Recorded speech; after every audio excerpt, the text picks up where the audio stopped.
بنگال والوں اگر برا نہیں مانے تو ایک بات عرض کروں ہاتھ جوڑ کے، مسجدوں کے 2-2 کروڑ کے مینار بنانے کی بجائے کوشش کرو کہ وہ 2-2 کروڑ غریبوں پہ خرچ کرو اور ان کو مضبوط کرو۔ اگر ہماری قوم 10 سال میں مضبوط ہو گئی تو 2 نہیں بلکہ 10 کروڑ کے مینار ہم بنا سکیں گے۔ اس لیے میری گزارش ہے جلسوں کے خرچے بھی کم کرو، شادیوں کے خرچے بھی کم کرو، اور سب خرچے کم کر کے اپنی قوم کو مضبوط کرو۔ حضور علیہ السلام اسی لیے تشریف لائے تھے۔ تو دیندار بنو، مالدار بنو، اور نمبر 3 ایجوکیشن پہ بہت محنت کرو۔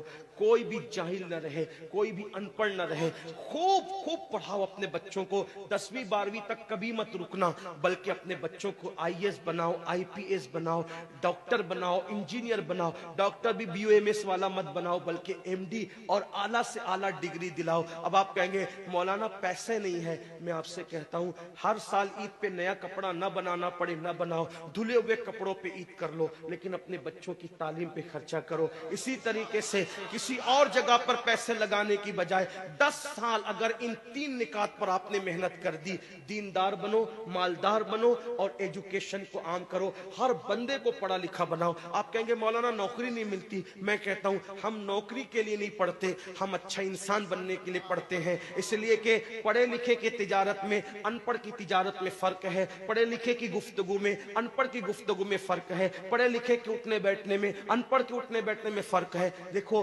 آپ یہ نہیں کہتا ہوں کہ آپ سب ان پڑھو، لیکن ایک بات آپ سے کہتا ہوں، محفل میں پڑھے لکھوں کا انداز اور ہوتا ہے، ان پڑھ لوگوں کا انداز اور ہوتا ہے۔ کھانے میں، پینے میں، اٹھنے میں، بیٹھنے میں تعلیم کو عام کرو، دنیا بھی پڑھاؤ، آخرت بھی پڑھاؤ۔ اپنے بچوں کو اتنا علم دو کہ وہ مسلمان رہے، سچے مسلمان رہے، اور اپنی بچیوں کو بھی اتنا علم دو سچی پکی مسلمان رہے، اور اسکول، کالج، یونیورسٹی میں اعلیٰ سے اعلیٰ تعلیم دلاؤ۔ اور یاد رکھنا غربت کا بہانہ مت بناؤ۔ بیٹیا کی شادی ہوتی ہے تو لاکھوں روپے کہاں سے آتے ہیں، اور آپ سے کہتا ہوں 8 گھنٹے محنت کرنے کی بجائے 16 گھنٹے محنت کرو، محنت میں پیچھے مت ہٹو، اپنے بچوں کو پڑھاؤ۔ صرف 10-12 سال ہندوستان کے تمام مسلمان محنت کر کے اپنے بچوں پہ محنت کر لیں، کوشش کر لیں، کاوش کر لیں، تو دیکھنا نقشہ بدل جائے گا۔ یہ بھی آپ سے کہتا ہوں، ایک بات کہتا ہوں، منع نہیں کر رہا ہوں، اگر مجھ سے غلطی ہو تو میرے علماء اصلاح کریں گے، آپ میری ذات کو دیکھ کے قبول نہیں کرنا۔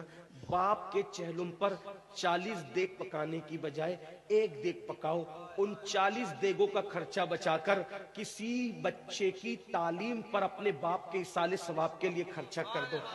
پیر صاحب کے مزار پر 1 لاکھ کی چادر لا کے ڈالنے کی بجائے 100 روپے کی چادر ڈال دو، باقی کے پیسے بچا کر غریبوں کی تعلیم پہ خرچہ کر دو۔ پیر صاحب کے ایصال ثواب کے لیے وہ اس 1 لاکھ کی چادر سے جتنا خوش ہوں گے، وہ 100 روپے کی چادر سے بھی اس سے زیادہ خوش ہوں گے، کیونکہ آپ نے کسی کو اٹھا دیا، کسی کو آپ نے ترقی پہ لے گئے۔ ایک بات کہتا ہوں، میرا پیر جنتی ہے تو میرے پیر کو میری 1 لاکھ کی چادر سے کیا غرض، اس کو تو جنت میں اس سے بہتر لباس مل چکا ہے، اس کو تو 1 لاکھ کا اس سے بہتر لباس مل چکا ہے۔ تو یہ باتیں تلخ لگے معاف کرنا، لیکن آپ سے ایک بات کہتا ہوں، رسومات سے نکلو، حقیقتوں کی طرف آؤ، رسومات سے نکلو، سچائیوں کی طرف آؤ۔ ایک دوسرے کو گرانے کی کوشش مت کرو، ایک دوسرے کو اٹھانے کی کوشش کرو، آپس کے جھگڑے ختم کرو۔ تیرا سلسلہ بڑا، میرا سلسلہ بڑا، تیری برادری بڑی، میری برادری بڑی، تیرا پیر بڑا، میرا پیر بڑا۔